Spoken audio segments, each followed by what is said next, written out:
Hello friends, welcome to YouTube channel. तो जैसा कि हम सबको पता है कि 18 जुलाई 2022 मतलब कि आज से कुछ फूड ग्रेन्स मतलब कि अनाज पे और कुछ मिल्क प्रोडक्ट्स पे जीएसटी लगाया जा रहा है। लेकिन इसके बारे में बहुत सारा कंफ्यूजन है, तो ध्यान दीजिएगा। 17 जुलाई 2022 को डिपार्टमेंट की तरफ से क्लेरिफिकेशन आ गया है, FAQs आ गए हैं और आइए उसको पढ़ के हम अच्छे से समझते हैं और जो भी कंफ्यूजन है इसके बारे में सबको दूर करते हैं। तो ध्यान दीजिएगा, 13 जुलाई 2022 को हमारे पास नोटिफिकेशन आ गया कि भाई इन स्पेसिफाइड आइटम्स पे 18 जुलाई 2022 से आपका जीएसटी लगने लगेगा और 17 जुलाई को इसके रिगार्डिंग क्लेरिफिकेशन आ गया है, FAQ आ गया है। और उसी FAQ का मैंने ये समरी बना लिया है हिंदी में, ताकि हम सबको अच्छे से समझ में आ जाए कि चावल, दाल, दही जो भी है इस पे टैक्स कैसे लगना है। तो हमारा जो टॉपिक है यह है जीएसटी ऑन स्पेसिफाइड गुड्स, और यहां आप देखिएगा from branded to pre packaged and pre labelled.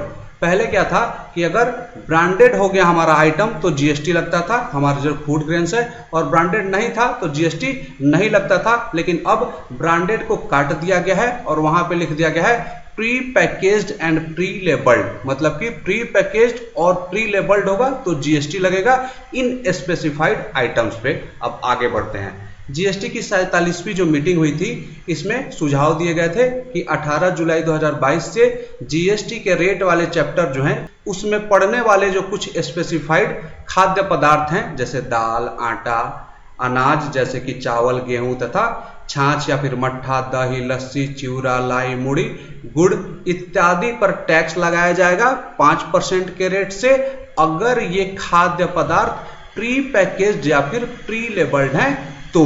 अब ब्रांडेड हटा दिया गया है, उसके जगह है प्री पैकेज्ड या फिर प्री लेबल्ड है तो। अब आगे यहां देखिएगा, बोल रहे हैं 18 जुलाई 2022 से क्या बदलाव किया गया है। तो बदलाव ये है कि पहले ऐसे खाद्य पदार्थों पर टैक्स लगता था जो ब्रांडेड थे, सीधा सीधा समझिए। लेकिन 18 जुलाई 22 से टैक्स तब लगेगा जब ये स्पेसिफाइड जो खाद्य पदार्थ हैं वो विधि माप विज्ञान अधिनियम मतलब कि लीगल मेट्रोलॉजी एक्ट, या फिर ऐसे समझिए जो माप तौल वाला डिपार्टमेंट होता है उसके अनुसार प्री पैकेज्ड या फिर प्री लेबल्ड है। क्लियर है? तो अब जानना जरूरी यह हो गया कि प्री पैकेज्ड और प्री लेबल्ड होता क्या है। आइए हम लोग आगे देखते हैं।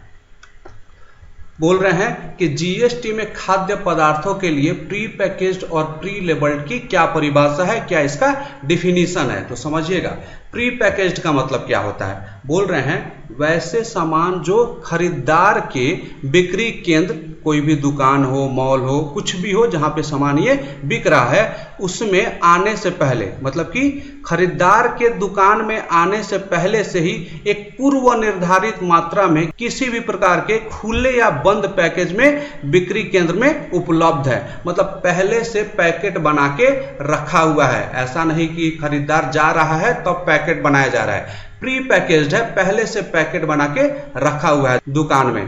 ठीक है। अगला है प्री लेबल्ड, मतलब कि विधिक माप विज्ञान अधिनियम के अनुसार, मतलब कि लीगल मेट्रोलॉजी एक्ट के अनुसार इस पैकेट पे डिक्लेरेशन लिखा हुआ है। तो क्या डिक्लेरेशन लिखा हुआ है इससे हमें मतलब नहीं है, जो भी लीगल मेट्रोलॉजी एक्ट बोलता है उसके हिसाब से डिक्लेरेशन लिखा हुआ है।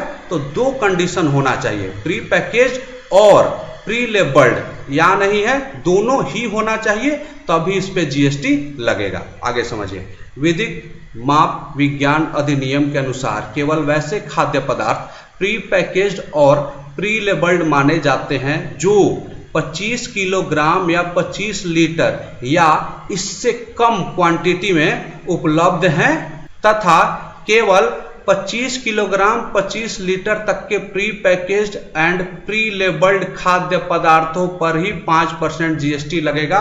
सबसे इंपॉर्टेंट बात है, ध्यान रखिएगा कि प्री पैकेज्ड और प्री लेबल्ड तो आप समझ गए कि क्या होता है, और जीएसटी में केवल उन प्री पैकेज्ड और प्री लेबल्ड आइटम्स पे टैक्स लगेगा 5% का जो 25 किलोग्राम या 25 लीटर तक के क्वांटिटी में उपलब्ध हैं। मतलब क्या हुआ इसका, नोट में देखिएगा कि अगर कोई भी ये जो खाद्य पदार्थ ऊपर हमने लिखा हुआ है वो 25 किलोग्राम या 25 लीटर से ज़्यादा क्वांटिटी वाला पैकेज है तो उस पर जीएसटी नहीं लगेगा, चाहे वो ब्रांडेड हो या फिर ब्रांडेड ना हो, क्योंकि ब्रांडेड शब्द तो अब हटा ही दिया गया है। ठीक है, आगे बढ़िए।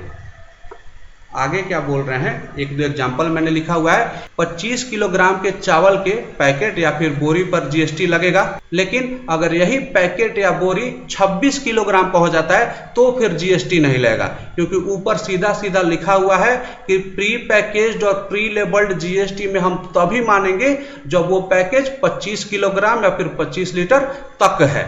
ठीक है, आगे बढ़िए। अगला क्या है कि मान लीजिए कि 5 किलोग्राम का अगर 10 पैकेट किसी एक बोरी में, बड़ी बोरी में पैक किया गया है तो वो हो गया 50 किलो, तो उस पे जीएसटी लगेगा कि नहीं, तो ध्यान दीजिएगा उस पे जीएसटी लगेगा, क्योंकि अंततः ये जो 5 किलोग्राम वाला पैकेट है यही उपभोक्ता को बेचा जाएगा, तो इसका जो क्वांटिटी हुआ ये 5 किलोग्राम हुआ, मतलब कि 25 किलो से कम हुआ तो जीएसटी लगेगा। क्लियर है। अब आगे देखिएगा कि जीएसटी कब लगेगा। ठीक है, बहुत लोगों के मन में एक क्वेरी होगा, तो जाहिर सी बात है कि जब भी 25 किलोग्राम या फिर 25 लीटर तक का खाद्य पदार्थ सप्लाई होगा, मतलब कि सेल होगा, तभी जीएसटी लगेगा। जैसे नॉर्मल होता है, चाहे मैन्युफैक्चरर बेच रहा है डिस्ट्रीब्यूटर को, या फिर डिस्ट्रीब्यूटर होलसेलर को, या फिर होलसेलर रिटेलर को, या फिर रिटेलर उपभोक्ता को, मतलब कि कंज्यूमर को जीएसटी लगेगा।